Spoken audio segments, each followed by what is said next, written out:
دوسرا فن مقاصد خاص میں پہلی فصل اللہ کے نودنا نام کی شرح۔ حضرت ابو ہریرہ رضی اللہ عنہ سے روایت ہے کہ فرمایا رسول اللہ صلی اللہ علیہ وسلم نے کہ اللہ تعالیٰ کے 99 نام یعنی ایک کم 100 ہیں، کیونکہ وہ طاق ہے اور طاق عدد کو پسند کرتا ہے۔ جو کوئی ان سارے اسماء کو پڑھے وہ جنت میں جائے گا۔ بسم اللہ الرحمن الرحیم۔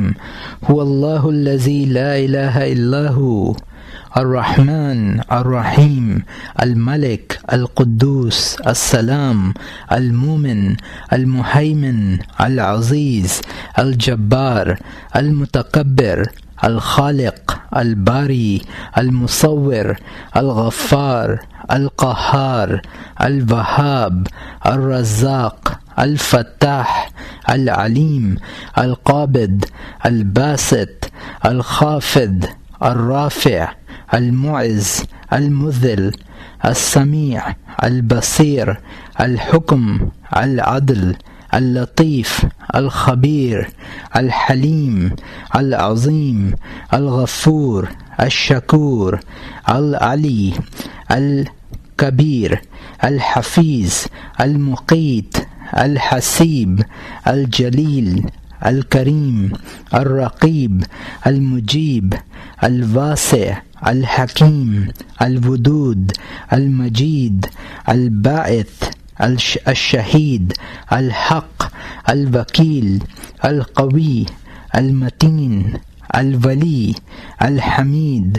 المحصی المبدی المعید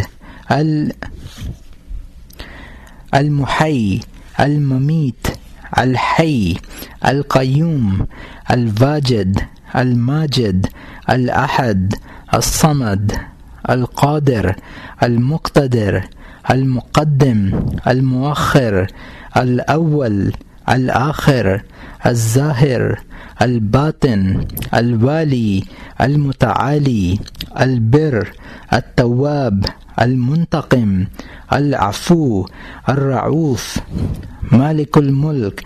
ذو الجلال والاکرام المقسط الجامع الغنی المغنی المانع الضار النافع النور الحادی الباقی الوارث الرشید الصبور۔ اسماء الحسنی نمبر 1 اللہ یعنی خدا، معبود۔ یہ اس موجودہ حق کا نام ہے جو صفات الہیت کا جامع ہے اور صاف ربوبیت سے موصوف اور وجود حقیقی سے ممتاز ہے۔ اس کے سوا کوئی موجود وجود بالذات کا مستحق نہیں ہے اور ہر موجود نے اسی سے وجود حاصل کیا ہے، لہذا وہ بالذات خالق ہے اور دوسری جہت سے موجود ہے۔ فَكُلْ مَوْجُودُ خالق الا وجہ، نتیجہ یہ نکلا کہ ہر موجود خدا کی ذات کے سوا فانی ہے۔ ٹھیک بات یہ ہے کہ یہ اسم اس معنی پر دلالت کرنے کے لیے اسماء اعلام کا کام دے رہا ہے اور اس کے اشتقاق و تعریف کے متعلق جو بعض نے لکھا ہے وہ محض تکلف و تعسف ہے۔ یہاں مترجم نے حاشیے میں لکھا ہے، اس میں علم جو محض کسی چیز کی ذات پر دلالت کرنے کے لیے وضع کیا جاتا ہے، یہ ضرور نہیں کہ وہ کسی صفت کے معنی پر بھی دال ہو، جیسے زید، عمر، بکر وغیرہ۔ اس لیے اسماء اعلام غیر مشتق بلکہ جامد الفاظ ہوتے ہیں۔ اور یہاں مترجم کا حاشیہ ختم ہوتا ہے۔ فائدہ: یہ نام 99 ناموں سے بڑا ہے کیونکہ وہ ایسی ذات پر دلالت کرتا ہے جو بلا استثناء تمام صفات الہیت کی جامع ہے۔ باقی تمام نام ایک ایک معنی پر دلالت کرتے ہیں، مثلا علم، قدرت اور فعل وغیرہ میں سے کسی ایک پر، اور اس لیے وہ تمام اسماء کی بنسبت اس کے ساتھ زیادہ خصوصیت رکھتا ہے کیونکہ وہ اس کے سوا اور کسی کے لیے حقیقتاً یا مجازاً استعمال نہیں کیا جاتا۔ باقی اسماء کے ساتھ اور کو بھی موسوم کر دیا جاتا ہے جیسے قادر، علیم، رحیم وغیرہ۔ انہیں دو وجوہ سے ظن ہوتا ہے کہ یہ نام اسم اعظم ہے۔ نکتہ: تمام اسماء کے معنی کی نسبت خیال کیا جا سکتا ہے کہ بندہ ان کے ثبوت سے متصف ہو سکتا ہے، یہاں تک کہ اس پر رحیم، علیم، حلیم، صبور اور شکور کا اسم بولا جا سکے، اگرچہ اس قسم کے اسماء کا اطلاق بندہ پر کسی اور وجہ سے ہو اور اللہ پر ان کا اطلاق اور وجہ سے، مگر اللہ کا معنی اس قسم کا نہیں ہے، وہ خاص اللہ سے مخصوص ہے، اس میں کوئی حقیقی یا مجازی شرکت نہیں پائی جاتی، اور اسی خصوص کی وجہ سے تمام اسماء کی نسبت کہا جاتا ہے کہ وہ اللہ کے نام ہیں۔ یوں نہیں کہتے کہ اللہ صبور یا شکور کا نام ہے، کیونکہ اسم اللہ من حیث ہوا معنی من حیث معانی الہیت پر سب سے زیادہ دلالت کرتا ہے اور سب کی بنسبت اللہ کے ساتھ زیادہ خاص ہے، لہذا سب سے زیادہ مشہور اور ظاہر بھی ہے۔ یہی وجہ ہے کہ اس کی تعریف کے لیے دوسرے اسماء کی ضرورت نہیں، اور دوسرے اسماء کی تعریف کے لیے اس کی نسبت لازم ہے۔ تنبیہ: بندے کو اس اسم سے تعالی حاصل کرنا چاہیے، یعنی اس کا دل اور خیال اللہ تعالی میں محو ہو، اس کے سوا وہ کسی طرف آنکھ نہ اٹھائے، نہ توجہ کرے، نہ کسی سے امیدوار ہو اور نہ کسی غیر سے ڈرے، اور کیوں نہ ہو جبکہ اس اسم کا مفہوم ہی یہ ہے کہ وہ موجود حقیقی و برحق ہے اور باقی سب اس کے سوا فانی اور حالق اور باطل ہیں، پس وہ اپنے آپ کو سب سے پہلے حالق و باطل سمجھے گا، جیسا کہ رسول اللہ صلی اللہ علیہ وسلم نے سمجھایا۔ چنانچہ ایک موقع پر آپ صلی اللہ علیہ وسلم نے فرمایا، عرب کی شاعری میں سب سے زیادہ سچا شعر لبید کا ہے، الا کل شیء ما خلا اللہ باطل، یعنی یاد رکھو خدا تعالی کے سوا تمام موجودات فانی ہیں۔ اسماء الحسنی نمبر 2 الرحمن یعنی نہایت رحم والا، اور اسماء الحسنی نمبر 3 الرحیم یعنی بہت مہربان۔ یہ دونوں اسم رحمت سے مشتق ہیں، اور رحمت مرحوم کی مستدعی ہے، اور جو مرحوم ہوگا وہ محتاج ہوگا، اور اگر کسی سے کسی محتاج کی حاجت بلا ارادہ و قصد پوری ہو جائے تو اس کو رحیم نہ کہیں گے، اور جو کوئی اس کی حاجت پوری کرنے کا ارادہ تو کرے مگر پوری نہ کرے تو اگر وہ اس کے پورا کرنے پر قادر تھا تو رحیم نہیں کہلائے گا، کیونکہ اگر اس کا ارادہ کامل ہوتا تو اسے پورا کر دکھاتا، اور اگر اس کو پورا کرنے سے عاجز ہو تو اس کو اس کی رقت قلب کے لحاظ سے رحیم کہیں گے، لیکن وہ ناقص رحیم ہے۔ رحمت تامہ یہ ہے کہ محتاجوں سے بھلائی کی جائے اور ان کی حالت پر توجہ مبذول رکھتے ہوئے ان کے حق میں نیکی کا ارادہ کیا جائے۔ رحمت عامہ یہ ہے کہ مستحق و غیر مستحق سب کو شامل ہو۔ اللہ کی رحمت نامہ بھی ہے، تامہ بھی ہے اور عامہ بھی۔ اس کی رحمت کا تامہ ہونا تو اس حیثیت سے ہے کہ وہ محتاجوں کی حاجت روائی کا ارادہ بھی کرتا ہے اور اس کو پورا بھی کر دیتا ہے، اور اس کا عامہ ہونا اس حیثیت سے ہے کہ وہ مستحق اور غیر مستحق سب کو شامل ہے اور دنیا و آخرت میں عام ہے، اور ضرورت و حاجات اور ان سے زائد امور پر مشتمل ہے، غرض کہ وہ رحیم مطلق و برحق ہے۔ نکتہ: رحمت کے لیے ایک ایسی پردرد رقت لازم ہے جو رحیم کو محسوس ہو اور اسے محتاج کی حاجت پورا کرنے پر اکساتی ہو، اور اللہ تعالی اس تاثر و انفعال سے پاک ہے۔ شاید تم خیال کرو کہ یہ رحمت کے معنی میں نقص ہے، سو واضح ہو کہ یہ امر رحمت کے معنی کے لیے نقصان نہیں بلکہ کمال ہے۔ نقصان اس لیے نہیں ہے کہ کمال رحمت کمال ثمرہ پر موقوف ہے، اور جب کسی محتاج کی حاجت کو بے کمالہا پورا کر دیا جائے تو محتاج کو راحم کے درد دل سے کوئی خاص نفع نہیں ملتا۔ راحم کا درد دل اس کے ضعف قلب اور کمزوری نفس کے باعث ہوتا ہے، اور یہ ضعف محتاج کے مدعا میں کوئی اضافہ نہیں کر دیتا جبکہ اس کی حاجت پوری طرح مہیا ہو چکی ہو۔ کمال اس لیے ہے کہ جو رحیم رقت اور درد دل کے باعث رحم کر رہا ہے، ممکن ہے اس کا فعل اپنے نفس سے رقت دور کرنے کی غرض سے ہو،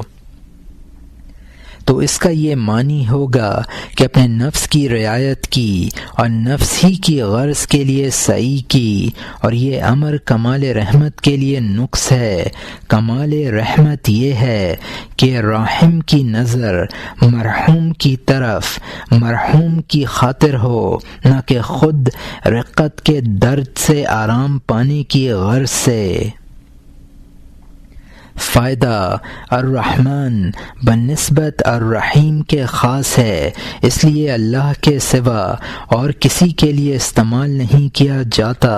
اور رحیم کا غیر اللہ پر بھی اطلاق کیا جاتا ہے، بس اس وجہ سے وہ اسم اللہ کے قریب ہے اور علم کا کام دے رہا ہے، اگرچہ وہ رحمت سے مشتق ہے۔ اسی لیے اللہ تعالی نے ان دونوں اسموں کو اس آیت میں جمع فرمایا ہے۔ قل ادعوا اللہ او ادعوا الرحمن ایاما تدعو فلہ الاسماء الحسنی، یعنی کہہ دو اے محمد صلی اللہ علیہ وسلم کہ خواہ اللہ کو پکارو یا رحمان کو، جس کو پکارتے ہو پکارو، بہر صورت یہ اسی کے نام اچھے ہیں۔ بس اس وجہ سے بھی اور ہمارے اس بیان سے بھی کہ خدا کے شمار کردہ اسماء میں ترادف نہیں ہے، لازم آتا ہے کہ ان دونوں اسموں کے معنوں میں فرق کیا جائے، چنانچہ مناسب یہ ہے کہ رحمان سے ایک خاص رحمت مفہوم ہو جو بندوں کی مقدورات سے بالکل بعید ہو، اور یہ وہ جو سعادت اخرویہ سے تعلق رکھتی ہے۔ بس رحمان وہ ہے جو بندوں پر مہربانی کرتا ہے، اول تو ان کو پیدا کر کے، دوم ان کو ایمان اور اسباب سعادت کی طرف ہدایت کر کے، سوم آخرت میں ان کی بہتری کے سامان کر کے، چہارم ان کو اپنے دیدار سے بہرور کر کے۔ تنبیہ: اسم رحمان سے بندہ کا خاص حصہ یہ ہے کہ وہ اللہ کے غافل بندوں پر رحم کر کے ان کو واعظ و نصیحت کے ذریعے سے نرمی کے ساتھ غفلت کے راستے سے پھیر کر خدا کی راہ دکھائے، اور نافرمان لوگوں کو رحمت کی نظر سے دیکھے، استحقار کی نگاہ سے نہ دیکھے، اور جو برائی دنیا میں واقع ہو اس کو ایسا سمجھے کہ خود اسی کے نفس سے وقوع پذیر ہو رہی ہو۔ لہذا مقدور بھر اس کے ازالہ میں کوتاہی نہ کرے، محض اس عاصی کے حال پر ترس کھا کر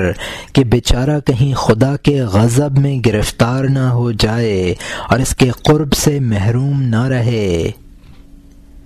اسم رحیم سے بندہ کا حصہ یہ ہے کہ حسب وسعت بھوکے کا پیٹ بھرے، اپنے پڑوس یا شہر میں فقیر کی حاجت پوری کرے اور اس کی محتاجی دور کرے، خواہ اپنے مال سے یا اپنے رسوخ و وجاہت کے ذریعے سے یا اس کے لیے دوسرے سے سفارش کر کے۔ اگر ان ساری باتوں سے عاجز ہو تو ایسی شفقت و عنایت کے ساتھ دعا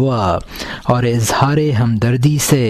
اس کا ہاتھ بٹائے کہ گویا اس کی تکلیف و مصیبت میں شریک ہے۔ سوال، شاید تم پوچھو کہ جب وہ رحیم بلکہ ارحم الراحمین ہے اور رحیم جب کسی کو مبتلا یا مصیبت زدہ یا سزا یاب یا مریض پاتا ہے اور وہ اس کی حقیقت کو دور کرنے پر قادر ہوتا ہے تو فوراً دور کر دیتا ہے۔ اللہ تعالی تو ہر بلا دور کرنے اور ہر محتاجی کے رفع کرنے اور ہر مرض کے شفا دینے اور ہر تکلیف کے نجات بخشنے کی قدرت رکھتا ہے، اور دنیا امراض، مصائب اور بلیات سے پر ہو رہی ہے جس کو بتمامہا رفع کر دینے پر وہ قادر ہے۔ پھر کیا وجہ ہے کہ اس رحیم نے اپنے بندوں کو ان تکالیف و مصائب میں مبتلا رہنے دیا ہے؟ اس کا جواب یہ ہے کہ چھوٹے بچے کی ماں اس کے پچھنے لگوانے سے گریز کرتی ہے، مگر عقل مند باپ اس کو بزور پچھنے لگوانے پر مجبور کرتا ہے۔ نادان آدمی گمان کرتا ہے کہ رحیم ماں ہے، باپ نہیں، مگر دانا سمجھتا ہے کہ باپ کا اپنے بچے کو پچھنوں کی تکلیف دینا پوری رحمت اور اعلیٰ درجے کی شفقت و عنایت ہے۔ ماں تو ایک دوست نما دشمن ہے، اس میں شک نہیں کہ تھوڑی تکلیف جو بہت سے آرام کی موجب ہو وہ بری نہیں بلکہ غنیمت ہوتی ہے۔ رحیم اپنے مرحوم کے حق میں بہرحال بھلائی چاہتا ہے، ہر برائی کے ضمن میں کوئی نہ کوئی بھلائی ضرور ہے۔ اگر اس برائی کو رفع کر دیا جائے تو اس کے ضمن میں بھلائی بھی زائل ہو جائے گی، جس سے وہ پہلے کی نسبت بڑی برائی بن جائے گی۔ چنانچہ گلے ہوئے ہاتھ کا کاٹا جانا بظاہر ایک برائی ہے، مگر اس کے ضمن میں ایک بہت بڑی بھلائی ہے۔ وہ کیا؟ بدن کی سلامتی۔ اگر ہاتھ کاٹا نہ جائے تو سارے بدن کا ہلاک ہو جانا یقینی ہے۔ اس وقت یہ برائی بہت ہی بڑی ہوگی، غرض کہ ہاتھ کا کاٹا جانا سلامتی بدن کی غرض سے ایک ایسا شر ہے جو اپنے پہلو میں خیر لیے ہوئے ہے، لیکن کاٹنے والے کی اصلی مراد سلامتی بدن ہے جو ایک خالص بھلائی ہے۔ پھر چونکہ یہ مراد ہاتھ کے کاٹنے ہی سے حاصل ہو سکتی تھی، لہٰذا اس نے ہاتھ کو کاٹنے کا ارادہ کیا، تو چونکہ پہلے سلامتی مطلوب لذاتہا تھی اور پھر ہاتھ کا کاٹنا مطلوب بغیر ہی لہٰذا یہ دونوں اس کے ارادہ کے تحت میں داخل ہیں، مگر ایک مراد امر لذات ہے اور دوسرا امر مراد بغیر ہی ہے۔ مراد لذات کا درجہ مراد بغیر ہی سے مقدم ہے، اور اسی لیے اللہ تعالی نے فرمایا ہے سبقت رحمتی غضبی، یعنی میری رحمت میرے غضب سے مقدم ہے۔ بس اس کا غضب شر کا ارادہ ہے اور اس کی رحمت خیر کا قصد ہے، لیکن خیر کا ارادہ محض خیر ہی کے لیے ہے اور شر کا ارادہ محض شر کے لیے نہیں ہے، بلکہ اس خیر کی خاطر ہے جو اس کے ضمن میں ہے۔ الغرض خیر مقتضی بالذات ہے۔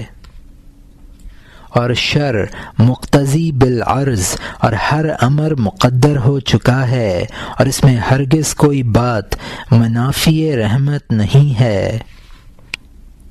اب اگر تمہارے دل میں یہ سوال پیدا ہو کہ کیا کوئی ایسی شر ممکن نہیں ہے جس کے تحت میں کوئی خیر نہ ہو، یا تم خیال کرو کہ کیا اس خیر کا حاصل کرنا شر کے بغیر ممکن نہ تھا، تو اپنی عقل کی کمزوری پر محمول کرو یہ سمجھنا کہ فلاں شر کے ضمن میں کوئی خیر نہیں، عقل کے بس کا نہیں۔ ممکن ہے کہ ایسی صورت میں تمہاری کیفیت اس بچے کی سی ہو جو پچھنے لگوانا محض شر سمجھتا ہے، یا اس نادان شخص کی سی جو قتل قصاص کو شر محض خیال کرتا ہے، کیونکہ وہ صرف مقتول کی خصوصیت کو مد نظر رکھتا ہے، جس کے حق میں بے شک وہ قتل شر محض ہے، مگر وہ اس خیر عام کو نہیں دیکھتا کہ شر خاص کے ذریعے سے خیر عام پر فائز ہونا خود خیر محض ہے۔ خیر محض اور خیر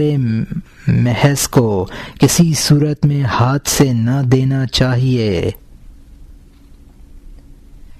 دوسرے خیال کی نسبت بھی اب تم اپنی عقل کو ہی قاصر سمجھو، اور وہ یہ کہ خیر کا حاصل کرنا شر کے بغیر بھی ممکن ہے، کیونکہ یہ معنی بھی نہایت باریک و دقیق ہیں۔ کسی محال و ممکن کا استحالہ و امکان صاف طور پر یا معمولی غور سے سمجھ میں نہیں آ سکتا، بلکہ اس کے لیے اعلیٰ درجہ کی مشگاف قوت فکریہ درکار ہے۔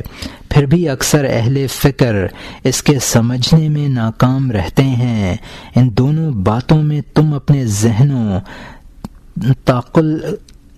ذہنوں اور عقل کا قصور سمجھو۔ خدا کے ارحم الراحمین ہونے میں مطلق شک نہ کرو، اور یقین رکھو کہ اس کی رحمت اس کے غضب پر مقدم ہے، اور اس میں شک نہیں کہ جو کوئی محض شر کے لیے شر کا قصد کرے، خیر کے لیے نہ کرے، وہ ہرگز رحیم کہلانے کا مستحق نہیں ہے۔ اس بیان کے ضمن میں ہم سربستہ راز کا پتہ بتا گئے ہیں، جس کو صاف صاف بیان کرنے سے شریعت نے منع فرمایا ہے۔ فالکنایۃ اولی من الصراحۃ، صاحب نظر ہوگا تو خود سمجھ جائے گا۔ شعر: لقد اسمعت لو نادیت حیا ولكن لا حیات لمن تنادی۔ یہ خطاب عام لوگوں سے تھا، میرے دینی بھائی جن کی خاطر یہ کتاب لکھی گئی ہے ان لوگوں سے مستثنی ہیں، وہ خدا کے راز سے آشنا اور اس قسم کی تنبیہات سے مستثنی ہیں۔ اسماء الحسنی نمبر 4، الملک یعنی بادشاہ۔ ملک وہ ہے جو اپنی ذات و صفات میں ہر موجود سے مستغنی ہے اور ہر موجود اس کا محتاج ہے، بلکہ کوئی چیز اپنی ذات میں، صفات میں، وجود میں، بقا میں، غرض کے کسی بات میں اس سے مستغنی نہیں۔ موجود کا وجود اس سے ہے یا اس کے ساتھ منسوب ہونے والی کسی دوسری شے سے ہے، اس کے سوا ہر چیز اپنی ذات و صفات میں اس کی مملوک ہے، اور وہ ہر چیز سے مستغنی ہے۔ الغرض ایسی ذات ملک مطلق ہے۔ تنبیہ: بندہ ملک مطلق نہیں ہو سکتا کیونکہ وہ ہر چیز سے مستغنی نہیں ہے۔ اگر باقی موجودات سے مستغنی ہے تو خدا کا ضرور ہمیشہ کے لیے محتاج ہے، اور ہر چیز اس کی محتاج بھی نہیں، بلکہ اکثر موجودات اس سے مستغنی ہیں، جس صورت میں کہ وہ بعض سے تو نہیں، بعض دیگر سے مستغنی ہو، اس وقت وہ کسی نہ کسی حیثیت سے ملک کہلا سکتا ہے۔ الغرض بندوں میں سے ملک وہ ہے جس پر خدا کے سوا کسی کا تسلط نہ ہو، بلکہ وہ خدا کے سوا سب سے مستغنی ہو، اور وہ بعینہ اپنی سلطنت پر ایسا قابض ہو کہ اس کی فوج اور رعایا اس کی اطاعت کا دم بھرتی ہوں۔ سچ پوچھو تو بندے کی خاص سلطنت اور اس کا قالب ہیں، اور فوج اس کی شہوت اور غضب اور خواہشات ہیں، اور اس کی رعیت اس کی زبان، آنکھیں، ہاتھ اور تمام جوارح ہیں۔ جب وہ ان پر قابض ہو جاتا ہے اور وہ اس کے مطیع ہو جاتے ہیں تو وہ اپنے عالم وجود میں بادشاہ بن جاتا ہے۔ اگر اس کے ساتھ ہی وہ لوگوں سے بھی مستغنی ہو جائے اور لوگ اپنی فانی اور باقی زندگی میں اس کے محتاج ہوں تو وہ روئے زمین کا بادشاہ ہے، اور یہ رتبہ انبیاء علیہم السلام کا ہے۔ وہ ابدی زندگی کی ہدایت پا گئے ہیں، خدا کے سوا کسی دوسرے کے محتاج نہیں ہیں۔ اب دوسرے تمام لوگ ان کے محتاج ہیں۔ اس شاہی سلسلہ میں انبیاء علیہم السلام کے بعد علماء کا درجہ ہے جو انبیاء علیہم السلام کے وارث ہیں۔ ان کی بادشاہی اسی قدر ہوتی ہے جس قدر وہ بندوں کو ہدایت کرنے کی قدرت رکھتے ہیں، اور جس قدر طلب اور ہدایت میں لوگوں سے مستغنی ہوتے ہیں۔ ان صفات کی بدولت بندہ فرشتوں سے جا ملتا ہے اور خدا کا قرب حاصل کر لیتا ہے۔ یہ بادشاہی اس ملک برحق کی ہے جس کی بادشاہی میں مثل نظیر نہیں ہو سکتی۔ بندے کے لیے بڑا عطیہ ہے۔ کسی عارف کی یہ گفتگو کس قدر درست ہے جو اس نے ایک امیر کے ساتھ کی تھی۔ امیر مانگ جو چاہتا ہے، عارف تم کس برتے پر میرے معطی بننے کا دم مارتے ہو، حالانکہ میرے 2 غلام تمہارے آقا ہیں۔ امیر وہ کون؟ عارف حرص اور خواہش نفسانی، میں ان دونوں پر مسلط ہوں اور وہ دونوں تم پر مسلط ہوں۔ میں ان دونوں کا مالک و مختار ہوں اور وہ دونوں تمہارے مالک ہیں۔ ایک شخص نے کسی بزرگ سے التماس کی کہ مجھے نصیحت کیجیے۔ فرمایا تم دنیا میں بادشاہ بنے رہو، پھر آخرت میں بادشاہ ہو جاؤ گے۔ مطلب یہ تھا کہ تم دنیا کی حرص و خواہش چھوڑ دو، کیونکہ آزادی اور استغنا ہی بادشاہی ہوتی ہے۔ اسماء الحسنی نمبر 5 القدوس، یعنی تمام عیبوں سے پاک۔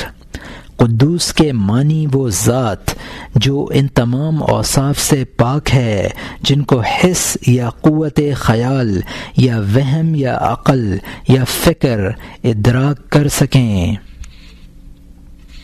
قدوس کی تعریف میں ہم یہ نہیں کہہ سکتے کہ وہ ذات جو عیوب و نقائص سے پاک ہے، کیونکہ اس قسم کی تعریف ایک طرح سے ترک ادب ہے۔ اس لیے اگر کہا جائے کہ حضور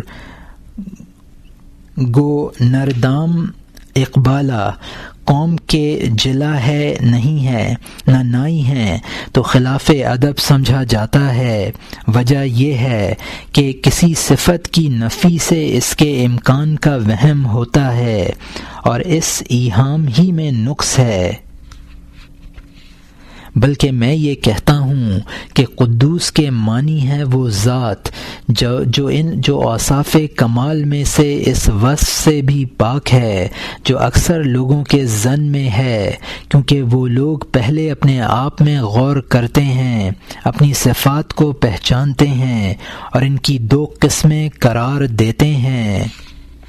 ایک وہ جو ان کے حق میں کمال ہے، مثلا ان کا اپنا علم، قدرت، سمع، بصر، کلام، ارادہ، اختیار وغیرہ، اور ان کے معانی کے یہی نام رکھ لیتے ہیں اور ان ناموں کو اسمائے کمال کہتے ہیں۔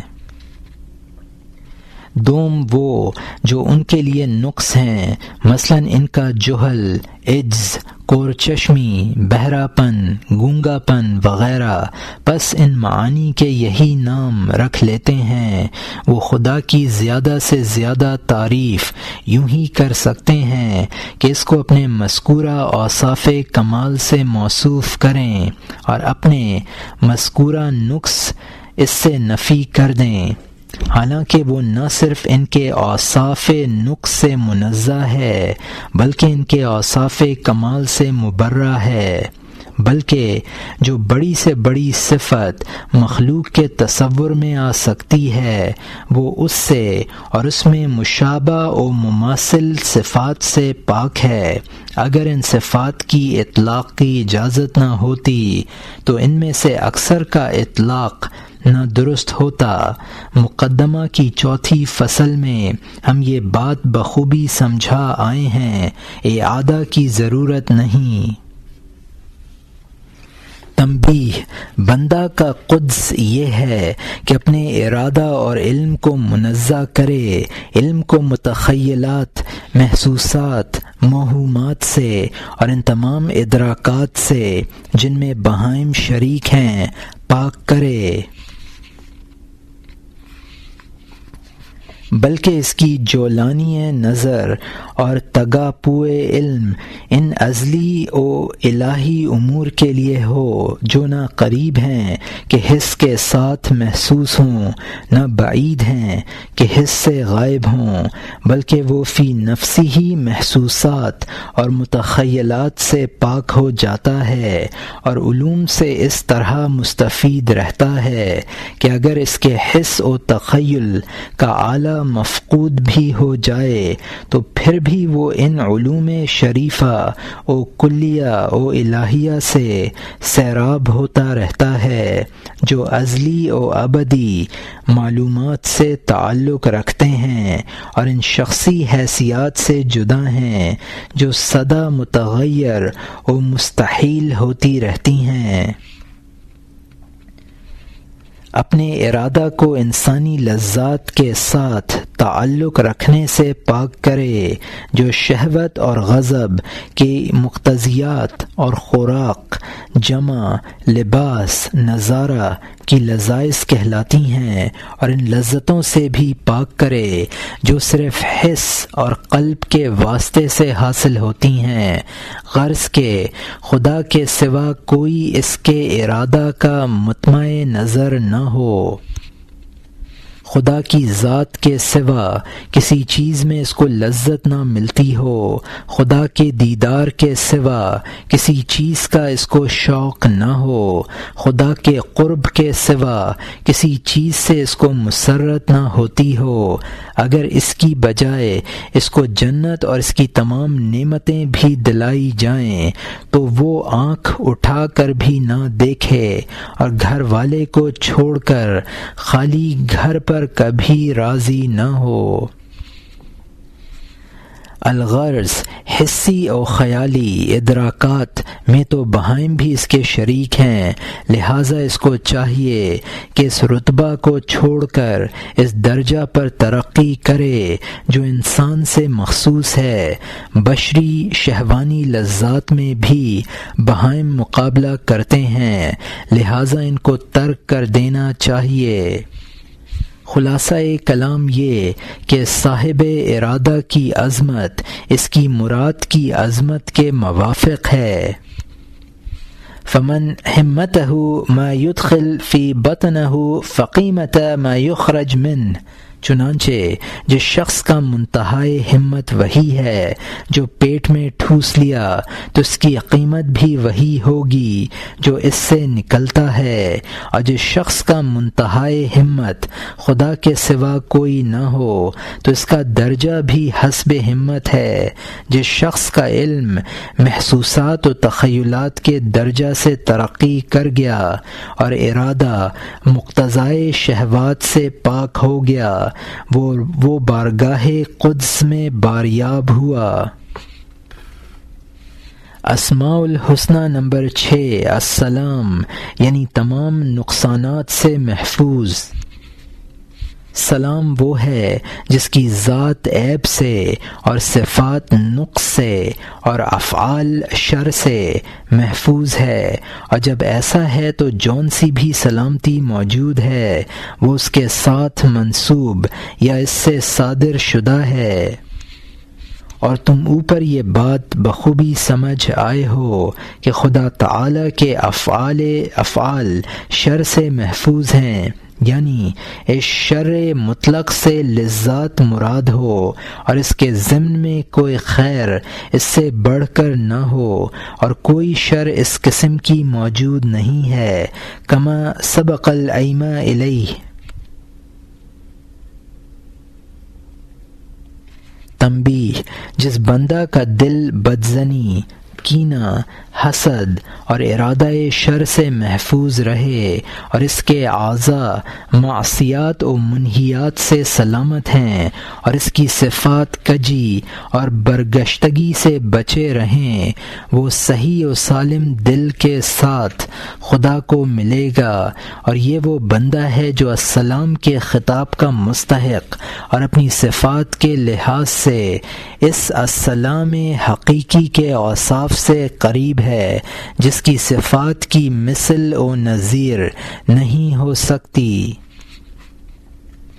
صفات کی کجی سے ہماری یہ مراد تھی کہ عقل غضب و شہوت کے پنجے میں گرفتار ہو، کیونکہ حق تو یہ تھا کہ اس کے برعکس ہوتا، یعنی شہوت و غضب دونوں عقل کے قابو میں ہوتے۔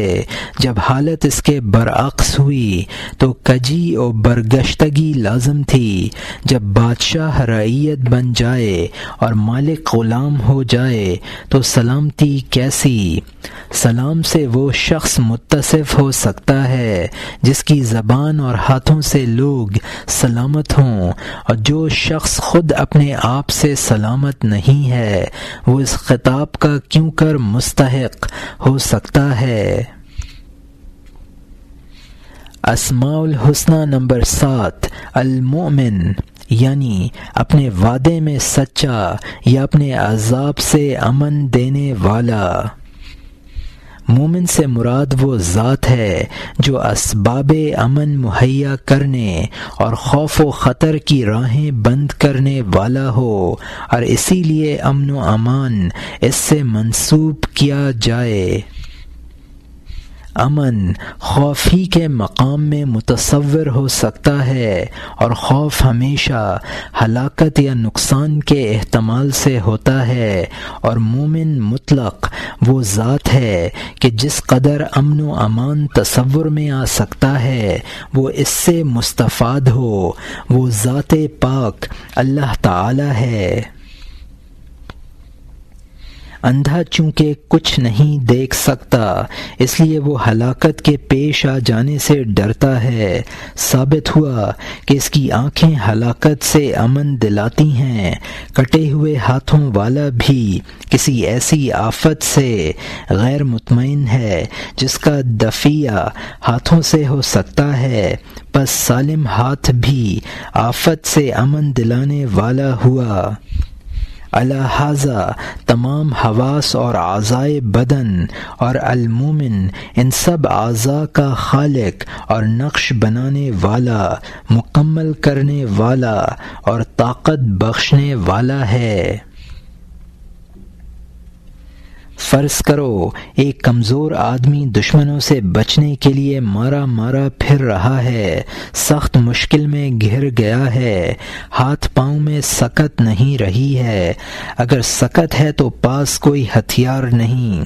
اگر ہتھیار ہے تو اکیلا دشمنوں کا مقابلہ نہیں کر سکتا،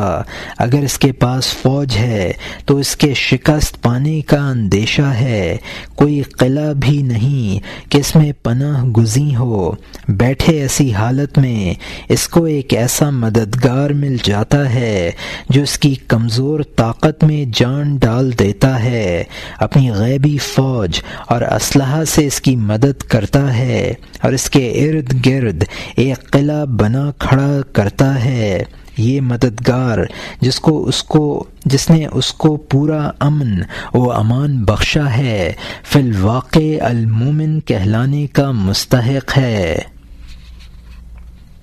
بندہ اپنی اصل فطرت میں کمزور ہے، اور اس کے باطن کو دیکھو تو امراض اور بھوک پیاس وغیرہ آفات اس میں بھری پڑی ہیں۔ ظاہر دیکھو تو وہ آگ میں جل جانے، پانی میں ڈوب جانے اور زخم اور چوٹ وغیرہ آفات کا نشانہ بنا ہوا ہے۔ اس کو ان تمام آفتوں سے بچانے والی وہی ذات پاک ہے جس نے مرض کو دور کرنے کے لیے دوائیں اور بھوک اور پیاس کو رفع کرنے کے لیے کھانے پینے کی چیزیں بنائی ہیں اور اعضاء دیے ہیں تاکہ بدنی نقصانات پہنچانے والی چیزوں کو دفع کریں۔ حواس عطا کیے ہیں تاکہ کسی آنے والے خطرے کی اطلاع دیتے رہیں۔ سب سے بڑا خوف آفت کی ہلاکت کا ہے، اور اس سے صرف کلمہ توحید نجات دلاتا ہے۔ اس کی طرف بھی اللہ ہی ہدایت بخشتا ہے۔ چنانچہ حدیث قدسی میں وارد ہے کہ لا الہ الا اللہ حسنی فمن دخل حسنی فقد امن من عذابی، یعنی کلمہ توحید لا الہ الا اللہ میرا قلعہ ہے، جو شخص میرے قلعہ میں آ جاتا ہے اس کو عذاب کا کوئی اندیشہ نہیں۔ غرض کہ دنیا میں ہر قسم کا امن اسباب سے وابستہ ہے، جس کو خاص وہی مہیا کرتا ہے، وہی ان کو کام میں لانے کی توفیق دیتا ہے۔ فَهُوَ الَّذِي أَعْطَى كُلَّ شَيْءٍ خَلْقَهُ ثُمَّ هُدَى، اس ذات پاک نے ہر چیز کو اس کی فطرت عطا کر کے اس پر چلنے کی ہدایت کی، پس وہی مومن مطلق و برحق ہے۔ تنبیہ، اس وصف سے بندہ کا یہ حصہ ہے کہ تمام مخلوق کو اس کی طرف سے امن ہو، بلکہ ہر خوف زدہ شخص دینی اور دنیاوی خطرات کے دفعہ میں اس کی امداد کا امیدوار ہو، جیسے رسول اللہ صلی اللہ علیہ وسلم نے فرمایا ہے کہ من کان یؤمن باللہ والیوم الآخر فلیامن جارہ بواقعہ، یعنی بوائقہ، یعنی جو شخص اللہ تعالی اور روز قیامت پر ایمان رکھتا ہے اس کا ہمسایہ اس کے ظلموں سے محفوظ ہونا چاہیے۔ مومن کے نام کا زیادہ مستحق شخص وہ ہے جو لوگوں کو راہ نجات دکھا کر اور طریق خدا سمجھا کر عذاب الہی سے امن دلائے، اور یہ انبیاء و اولیاء کا منصب ہے۔ اسی لیے نبی صلی اللہ علیہ وسلم نے فرمایا کہ انکم تتہافتون فی النار تہافت الفراش وانا اخذکم بحجزکم، یعنی تم دوزخ میں پروانوں کی طرح گرو گے اور میں تم کو تمہارے اطراف بدن سے پکڑ کر تھاموں گا۔ سوال، شاید تم کہو کہ ہر خوف در حقیقت اللہ ہی کی طرف سے ہوتا ہے، بس خدا کے سوا کوئی چیز خوف دلانے والی نہیں ہے۔ وہی ہے جو بندوں کو ڈراتا ہے، وہی ہے جس نے ڈرنے کے اسباب بنائے ہیں، تو اس کی طرف امن کو کیوں کر منسوب کیا جائے؟ جواب یہ ہے کہ خوف بھی اسی کی طرف سے ہے، امن بھی اسی کی طرف سے ہے، وہی خوف و امن کا سبب پیدا کرنے والا ہے، اور اس کا مخوف ہونا اس کے مومن ہونے کا معنی نہیں ہے، جس طرح اس کا مذل ہونا اس کے معز ہونے کا معنی نہیں ہے، بلکہ وہی معز ہے، وہی مذل بھی ہے، اور اس کا خافض ہونا اس کے رافع ہونے کا معنی نہیں ہے، بلکہ وہی خافض بھی ہے، رافع بھی۔ اسی طرح وہ مومن امن دینے والا بھی ہے اور مخوف یعنی ڈرانے والا بھی، لیکن مومن اس کا اسم مقرر ہے، مخوف نہیں۔ اسماء الحسنہ نمبر 8 المہیمن یعنی نگہبان یا گواہ۔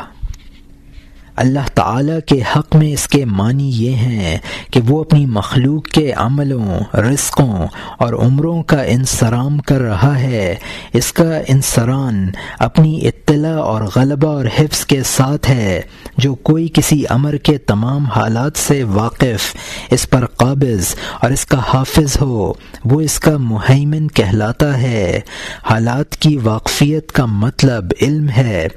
قبضہ کمال قدرت کا نتیجہ ہے، اور حفظ عقل کی طرف راجع ہوتا ہے۔ جس میں یہ تینوں معنی جمع ہوں وہ مہیمن ہے۔ یہ تینوں مطلقاً اور کامل طور پر صرف خداوند تعالی میں جمع ہیں، اس لیے کہتے ہیں کہ اس کو کتب قدیم میں خدا نام لکھا ہے۔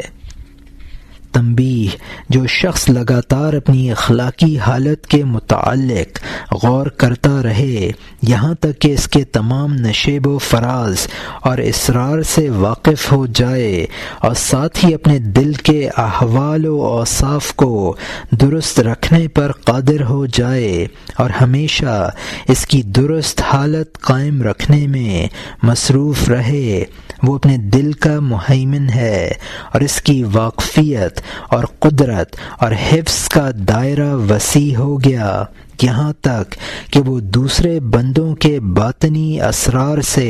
فراست استدلال کے ذریعے سے واقف ہو کر ان کو راہ راست پر قائم رکھنے کے لیے کمر بستہ ہو جائے، تو اس معنی سے ان کا حصہ اس سے اور بھی زیادہ اور مکمل ہوگا۔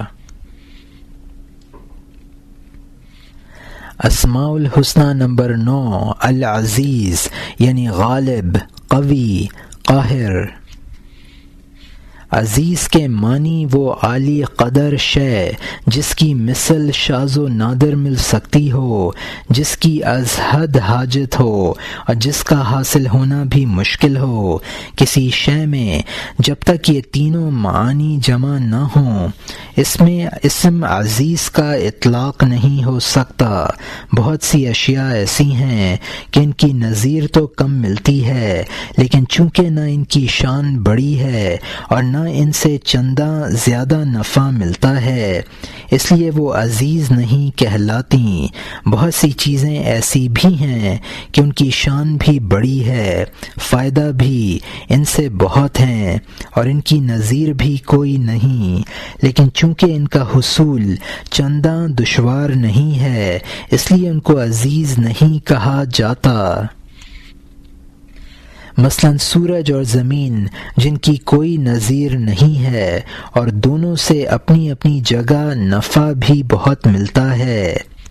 اور ان کی حاجت بھی اشد ہے، لیکن ان کو عزیز نہیں کہا جا سکتا کیونکہ ان کو دیکھنا کوئی مشکل بات نہیں ہے۔ غرض عزیز ہونے کے لیے ان تینوں اوصاف کا جمع ہونا لازم ہے۔ ان تینوں معنوں میں کمال و نقصان کے مراتب بھی پائے جاتے ہیں۔ عزیز کی قلت وجود کا کمال یہ ہے، عزیز کی قلت وجود کا کمال یہ ہے کہ وہ صرف ایک ہو، کیونکہ ایک سے کم عدد کوئی نہیں ہو سکتا اور اس کی مثل کا وجود محال ہو۔ ایسی ذات خدا ہی کی ہے، کیونکہ مثلاً سورج اگرچہ وجود میں ایک ہی ہے لیکن امکان میں ایک نہیں ہے، اس کی مثل کا وجود بھی ممکن ہے۔ عزیز کی شدت حاجت کا کمال یہ ہے کہ ہر چیز ہر بات میں اس کی محتاج ہو، یہاں تک کہ اپنے وجود و بقا اور صفات میں بھی یہ کمال صرف خدائے تعالی میں ہے اور اس میں کوئی شے اس کا مقابلہ نہیں کر سکتی۔ دشوار حصول ہونے کا کمال یہ ہے کہ تمام مخلوق اپنی استدلالی نظر اور قیاسی رائے کے ساتھ اس کی ذات و صفات کا پورا پتہ لگانے سے بالکل عاجز ہو۔ یہ بات بھی خدا ہی سے خاص ہے، اور ہم بیان کر چکے ہیں کہ خدا کی باتیں خدا ہی جانے۔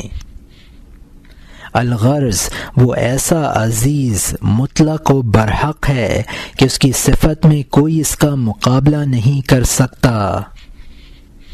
تنبیہ: بندوں میں سے عزیز وہ ہے کہ بندگان خدا اپنی حیات اخروی اور سعادت ابدی کے لیے اس کے محتاج ہوں۔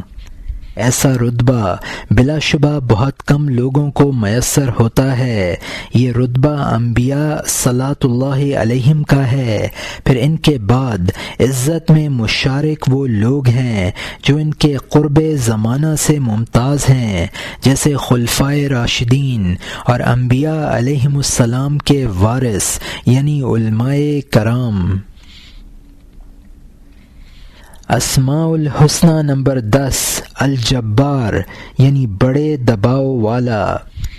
جبار وہ ہے جو ہر شخص پر بطور جبر اپنا حکم جاری کرے اور اس پر کسی کا حکم جاری نہ ہو سکتا ہو، اور جس کے قبضہ قدرت سے کوئی نہ نکل سکے، اور اس کی بارگاہ کی طرف ہاتھ بڑھاتے ہوئے ساری ہمتیں پست ہوں۔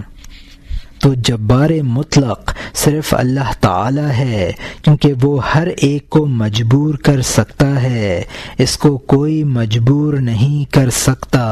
اور ان دونوں باتوں میں اس کی مثل کوئی نہیں ہے۔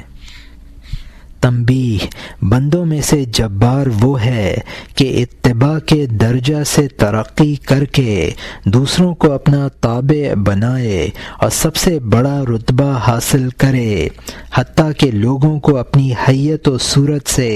اپنی عادت و سیرت کے مطابق چلنے پر مجبور کرے، غرض وہ لوگوں کو فائدہ پہنچائے اور خود چندہ فائدہ نہ اٹھائے، لوگوں کا فائدہ مقدم سمجھے، اپنے فائدے کی حرص نہ کرے، لوگوں کو اپنا مطیع بنائے، خود کسی کی اطاعت نہ کرے۔ جو شخص اس کی زیارت کرے وہ اس کے دیدار میں ایسا محو ہو کہ اپنے آپ کو بھول جائے، اس کا ایسا شوق ہو کہ خود اپنی طرف آنکھ اٹھا کر نہ دیکھے، اور کوئی شخص اس کو دھوکہ دینے اور اپنا تابع بنانے کی جرأت نہ کر سکے۔ اس وصف سے خاص سید البشر صلی اللہ علیہ وسلم بہراور ہوئے ہیں، چنانچہ فرمایا: لو کان موسیٰ حیا ما وسعه الا اتباعی وانا سید ولد آدم ولا فخر۔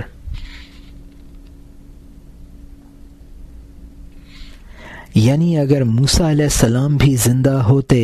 تو ان کو میرے ہوئے بغیر چارہ نہ ہوتا،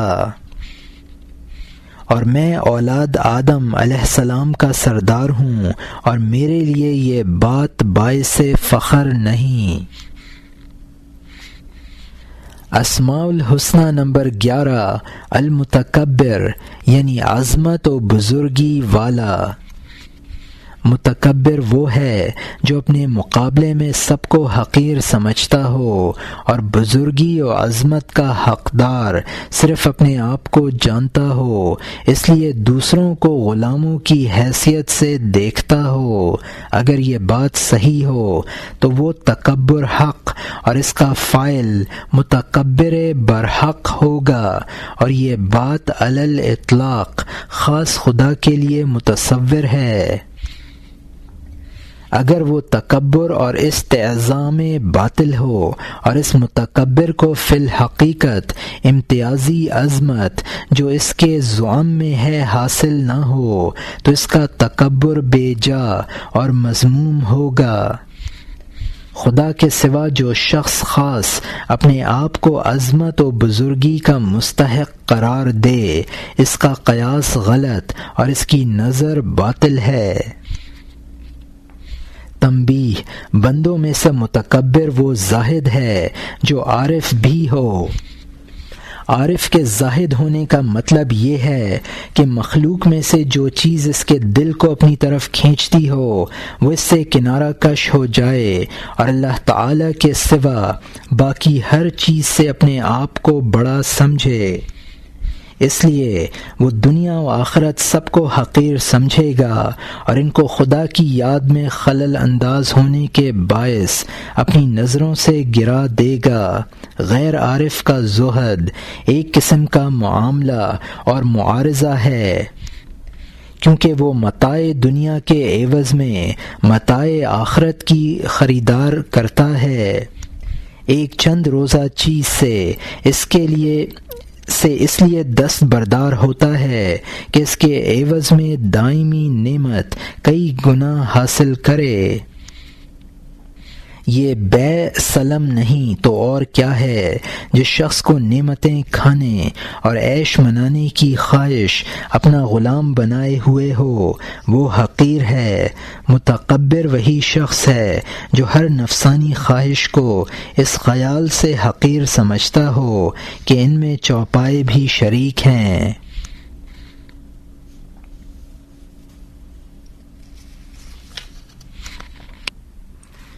اسماء الحسنی نمبر 12 الخالق یعنی ہر چیز کا پیدا کرنے والا۔ اسماء الحسنی نمبر 13 الباری یعنی ہر چیز کا موجد۔ اسماء الحسنی نمبر 14 المصور یعنی مخلوقات کی طرح طرح کی صورتیں بنانے والا۔ لوگ خیال کرتے ہیں کہ یہ اسماء مترادف ہیں اور ہر اسم کے معنی ہیں پیدا کرنا اور اختراع کرنا ہے، مگر حقیقت میں ایسا نہیں ہے، بلکہ جو چیز عدم سے وجود میں آتی ہے وہ پہلے تقدیر کی محتاج ہے، پھر تقدیر کے موافق ایجاد کی، اس کے بعد تصویر کی، اور اللہ تعالی اس حیثیت سے کہ وہ ایک شے کی تقدیر کرتا ہے اس کا خالق ہے، اور اس حیثیت سے اس کا اختراع کرتا ہے اس کا باری، اور اس حیثیت سے کہ وہ مخترعات کی صورتوں کو باہم عمدہ ترتیب دیتا ہے مصور ہے۔ مثلا ایک عمارت کا بنانا منظور ہو تو پہلے کام انجینئر کا ہوگا جو اس عمارت کی نوعیت و صورت تجویز کر کے ایک نقشہ تیار کرتا ہے اور اس پر اینٹ پتھر چونا لکڑی وغیرہ صرف ہونے والے مسالے کی مقدار کا اندازہ لگا کر اس کے اخراجات کا تخمینہ کرتا ہے۔ اس کے بعد تعمیر کا کام شروع ہوتا ہے جو اس نقشے کے موافق عمارت کی بنیاد ڈالتا ہے اور مسالے کی تجویز کردہ مقدار کے اندر پوری عمارت بنا کھڑی کرتا ہے۔ ابھی تک وہ عمارت غیر مکمل اور ناقابل سکونت ہوتی ہے کہ ایک تیسرے صنع یعنی مصور کے ہاتھ سے وہ ایک شاندار قصر اور شاہی ایوان بن جاتی ہے۔ یہ تو انسانی کاموں کی مثال تھی، خدا کا کام اس سے برتر ہے۔ وہ خود ہی اندازہ قائم کرتا ہے، خود ہی بناتا ہے اور خود ہی اس کی ظاہری صورت کو آراستہ کرتا ہے، یا یوں کہو کہ وہی خالق ہے، وہی باری اور وہی مصور ہے۔ مثال کے طور پر انسان کو لو جو اس کی مخلوقات میں سے ایک مخلوق ہے۔ اس وجود کے لیے سب سے پہلے ایک مجسمہ ضروری تھا جس کو انسانی صفات سے متصف کیا۔ یہ مجسمہ مٹی اور پانی دونوں کی ترکیب سے تیار ہونا ضروری تھا، کیونکہ صرف مٹی ایک خشک اور ٹھوس چیز ہے جس میں نرمی اور لچک نہیں ہے، اور صرف پانی ایک تر اور سیال شے ہے جو قائم اور متماسک نہیں ہے، لہذا ان دونوں خشک اور تر چیزوں کا مرکب اور معتدل مادہ اس مجسمے کے لیے مناسب تھا۔ اس کے بعد آگ کا جز بھی ان میں شامل ہونا تھا، جس سے مٹی اور پانی کا قوام مستحق ہو جائے۔ اس کے بعد ضروری تھا کہ اس پانی مٹی کی خاص مقدار متعین ہو، کیونکہ اگر تھوڑی سی مقدار ہو جائے تو اس مجسمہ سے انسانی افعال سرزد نہیں ہو سکتے، اور ضعف و ہلاکت سے اس کا وہی حال ہو جو کیڑے مکوڑے کا ہوتا ہے۔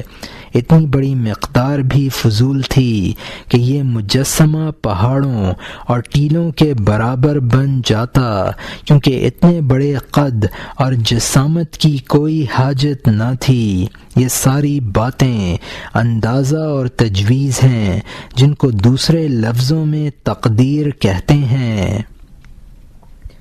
بس اللہ تعالیٰ ان امور کی تقدیر اور تقدیر کے موافق ایجاد کرنے کے لحاظ سے خالق ہے، اور محض ایجاد کرنے اور عدم سے وجود میں لانے کے لحاظ سے باری ہے۔ محض ایجاد اور چیز ہے، ایجاد کرنے اور عدم سے وجود میں لانے کے لحاظ سے باری ہے۔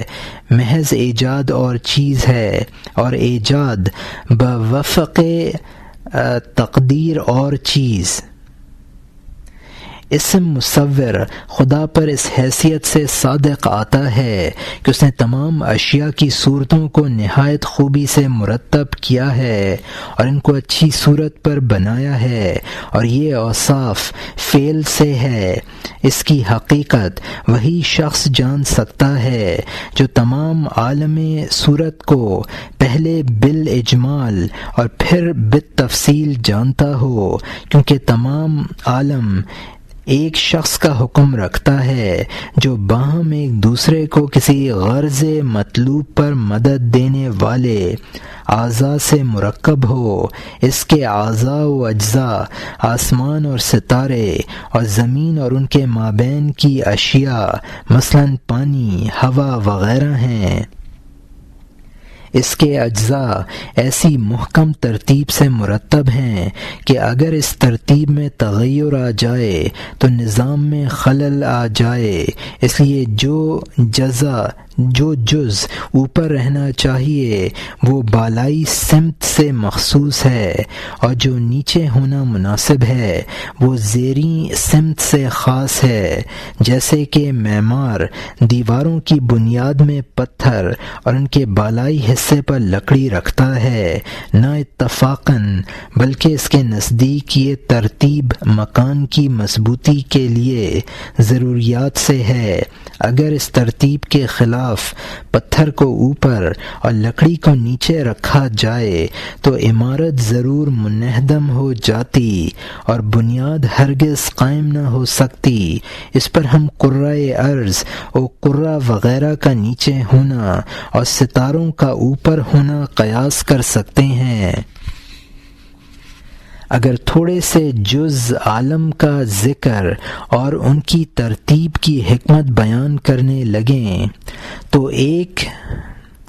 دفتر ہو جائے گا۔ اس تفصیل کا جتنا کسی کو علم ہوگا اتنا ہی زیادہ وہ مصور کے معنی سے واقف ہوگا۔ یہ ترتیب و تصویر اجزائے عالم میں سے ہر جز میں موجود ہے، اگرچہ وہ چھوٹا ہی سا ہو، یہاں تک کہ چونٹی اور کیڑے میں، بلکہ چونٹی اور کیڑے کے ہر عضو میں موجود ہے۔ ہر ایک جاندار کا ایک چھوٹا سا عضو آنکھ ہے۔ اگر اس کی صورت کی تفصیل لکھیں کلام ختم نہ ہوگا۔ جو شخص آنکھ کے طبقات، ان کی حیت، شکل، مقدار، رنگ، ان کی وجہ، حکمت سے واقف نہیں، وہ ان کی صورت سے واقف نہیں اور نہ ان کے مصور سے واقف ہے، صرف نام ہی نام جانتا ہے۔ یہی حال ہر حیوان و نبات کی صورت بلکہ ان کے ہر جز کی صورت کا کام ہے۔ تنبیہ: اسم مصور سے بندہ کا حصہ یہ ہے کہ اس کے نفس میں تمام وجود کی صورت بترتیب حاصل ہو حتیٰ کہ وہ تمام حیت عالم کو محیط ہو، گویا کہ تمام عالم اس کے زیر نظر ہے، پھر تمام پر تفصیلی غور کرے، چنانچہ انسانی صورت کے بدن و اعضائے جسمانی کا حال معلوم کرے، ان کے انواع و عدد، ترکیب اور انسان کی آفرینش و ترکیب کی حکمت کو سمجھے، پھر اس کی مصنوعی صفات اور معانی شریفہ کو معلوم کرے جن سے اس کے ادراکات اور ارادے وابستہ ہیں، اور اسی طرح حیوانات اور نباتات کی صورتوں کو اپنے مقدور بھر ظاہر و باطن سے ملاحظہ کرے، یہاں تک کہ تمام اشیاء کا نقش اور صورت اس کے ذہن میں منقش ہو جائے۔ یہ حال تو صور جسمانیہ کی معرفت کا تھا، اور یہ سلسلہ روحانیت کی ترتیب کی بنسبت بہت مختصر ہے، جن میں ملائکہ اور ان کے مراتب اور ان کے مقررہ تصرفات کی معرفت داخل ہے۔ ملائکہ کے یہ تصرفات وہ ہیں جو وہ آسمانوں اور ستاروں میں کرتے ہیں، پھر قلوب بشریہ میں ہدایت و ارشاد کا تصرف کرتے ہیں، اور حیوانات میں ان کو اپنی حاجات کا احساس دلانے کا تصرف کرتے ہیں۔ غرض کے اس اسم سے بندہ کا یہ حصہ ہے کہ وہ صور علمیہ کا جو صور وجودیہ کے مطابق ہوں اکتساب کرے، کیونکہ علم اس صورت میں منقش فی النفس کا نام ہے، جو صورت معلوم کے مطابق ہو، اور صور کے متعلق اللہ تعالی کا علم صور کے اعیان میں موجود ہونے کا سبب ہے، اور وہ صور یعنی تصویر جو اعیان میں موجود ہو، وہ انسان کے دل میں صور علمیہ کے حاصل ہونے کا سبب ہیں، اور اس طرح بندہ خدا کے اسماء میں سے اسم مصور کے معنی سے علم حاصل کرتا ہے، اور نیز وہ اپنے نفس میں صور حاصل کرنے کے باعث گویا کہ وہ مصور ہے، اگرچہ بطور مجاز ہو، کیونکہ یہ صورت اس میں بالتحقیق اللہ تعالی کی ایجاد و اختراع سے پیدا ہوتی ہے، نہ کہ بندہ کے فعل سے، لیکن بندہ اللہ تعالی کی رحمت کے فیضان کو حاصل کرنے کی کوشش کرتا ہے۔ چنانچہ اللہ تعالی نے فرمایا ہے، ان اللہ لا یغیر ما بقوم حتی یغیروا ما بانفسہم، یعنی اللہ تعالی نے کسی قوم کی حالت کو متغیر نہیں کرتا یہاں تک کہ وہ خود متغیر کریں، اور اسی لیے رسول اللہ صلی اللہ علیہ وسلم نے فرمایا ہے، ان لربکم فی ایام دہرکم نفحات من رحمتی الا فتعرضوا لها۔ الخالق اور الباری میں بندہ کا کوئی حصہ نہیں ہے مگر بجاز بعید، جس کی توحید یہ ہے کہ خلق اور ایجاد کا مطلب یہ ہوتا ہے کہ اپنی قدرت کو اپنے علم کے مطابق کلام میں لایا جائے، اور اللہ تعالی نے بندہ کے لیے علم اور قدرت پیدا کی ہے، اور اس کو اپنی تقدیر اور علم کے موافق مقدرات کے حاصل کرنے کا موقع میسر ہے، اور امور موجودہ دو قسم کے ہیں، ایک تو وہ جن کا حصول ہرگز بندوں کی قدرت میں نہیں ہے، جیسے آسمان، ستارے، زمین، حیوانات و نباتات وغیرہ، دوسرے وہ جن کا حصول صرف بندوں کی قدرت سے وابستہ ہے، اور یہ وہ ہیں جو اعمال عباد کہلاتے ہیں جیسے صناعات، سیاست، عبادات اور مجاہدات، چنانچہ جب بندہ ریاضتوں کے ساتھ اپنے نفس کے مجاہدہ میں اور اپنی مخلوق کی سیاست میں ایسے مدارج پر پہنچ جائے جن میں وہ ایسے امور کے استنباط کا امتیاز حاصل کر لے جن کو پہلے کسی نے استنباط نہ کیا ہو، اور ساتھ ہی وہ ان کے کرنے اور ان کی ترغیب دینے پر قادر بھی ہو، تو اس کو اس چیز کا مخترع کہا جائے گا جس کا پہلے وجود نہ ہو۔ چنانچہ شطرنج وضع کرنے والے کے حق میں کہا جا سکتا ہے کہ وہ اس کا واضح اور مخترع ہے، کیونکہ اس نے ایک ایسی چیز وضع کی ہے جو کسی نے پہلے نہ کی تھی۔ ہاں، اتنی بات ہے کہ اگر اس نے کوئی ایسی چیز وضع کی جس میں کوئی نیکی نہیں ہے تو وہ مدح و ستائش کا مستحق نہ ہوگا۔ اسی طرح ریاضات، مجاہدات، سیاسات اور صناعات میں جو نیکیوں کا سرچشمہ ہیں، صور اور ترتیبات ملحوظ ہیں جن کو لوگ ایک دوسرے سے سیکھ لیتے ہیں اور پہلے استنباط کرنے والی کی طرف ترقی کرتے ہیں، گویا یہ واضح ان صور کا مخترع اور خالق ہے، حتیٰ کہ اس پر یہ اسم مجازاً اطلاق کیا جا سکتا ہے۔